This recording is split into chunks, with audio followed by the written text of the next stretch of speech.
मंत्री उदय सामंत यांचे एक ऑडिओ क्लिप समाज माध्यमांमध्ये व्हायरल होत असताना जे आहे त्यात भाजपच्या काही नेत्यांनी जे आहे त्यांच्यावर टीका केली आणि या टीकेला उत्तर हे रवींद्र धंगेकर यांनी आपल्या एक्सपोस्टद्वारे दिलंय।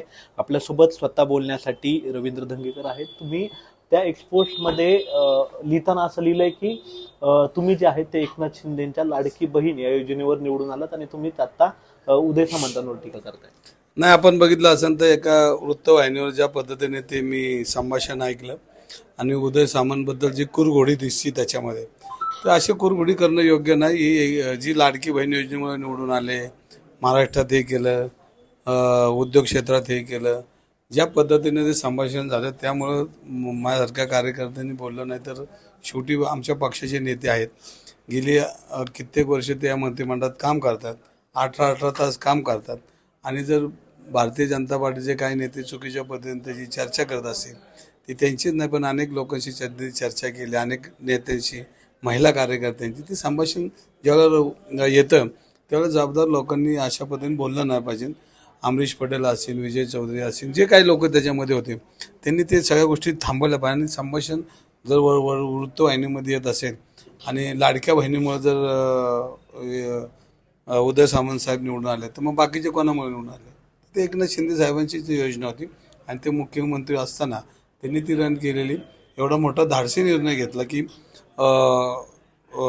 लाडकी बहीण योजनेला किती पैसे जाणार आहेत, तिजोरी किती भार पडणार आहे, हा सगळा धाडसी निर्णय त्यांनी घेतलेला आहे आणि त्याचं श्रेय सगळं शिवसेना आणि शिंदे साहेबांना येतं। पण तुम्ही त्याच्यामध्ये तुमची लोक बी दोन्ही पक्षाची ते योजनेमुळं लोकांनी प्रतिसाद दिला आणि तुम्ही निवडून आलात।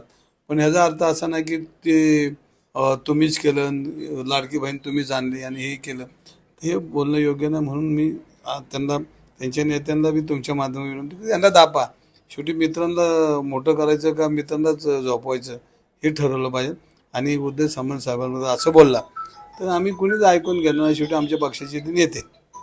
एकंदरीत जर आपण पाहिलं तर समोर जे तुमच्यासोबत दोन घटक पक्ष आहेत, भाजप असेल किंवा राष्ट्रवादी अजितदादांचे असेल, तर त्यावेळेस त्यांच्याकडून असं सांगितलं गेलं की स्वर्गीय उपमुख्यमंत्री अजित पवार असतील किंवा देवेंद्र फडणवीस असतील, या दोघांनी देखील या योजनेत तितकासाच हातभार लावला या योजनेच्या, ज्यामुळे हे आमदार निवडून आले। नाही, विषय आहे की योजना ज्यांच्या नेतृत्वाखाली रन झाली ते मुख्यमंत्री एकनाथ शिंदे, मंत्रिमंडळात एक मताने झालं तोही बरोबर आहे। पण हा निर्णय जो होता तो ताकदीने पडून नेण्याचं काम एकनाथ शिंदे साहेबांनी केलं। जरी त्याला काही अडचणी आल्या तरी त्या अडचणीला मात देऊन त्यांनी ती योजना रन केली, पण ह्यांना घेऊनच केली। पण त्याचा अर्थ असा नाही की हे ह्यांच्यामुळे झालं, तर एकनाथ शिंदे साहेबांनी त्याचं नेतृत्व केलं। या अशा छोट्या छोट्या कुरघोड्या होतात, एक युती म्हणून कुठेतरी दुफळी सातत्याने पाहायला मिळते का?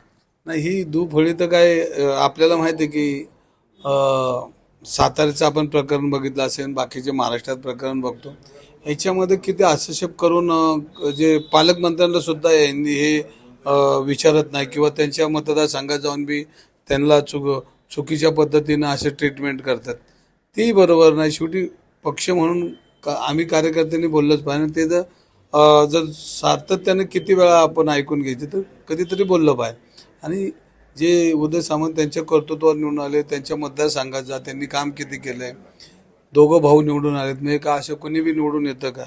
तर त्यांचं काम आहे, ते समाजात जातात, भेटतात, समाजाची कामं करतात, या सगळ्या गोष्टी करत असतात। त्यामुळं ह्या सगळ्या विषयामध्ये सगळं प्रॉब्लेम असा होतो की शेवटी पक्षाचा हा विषय असतो।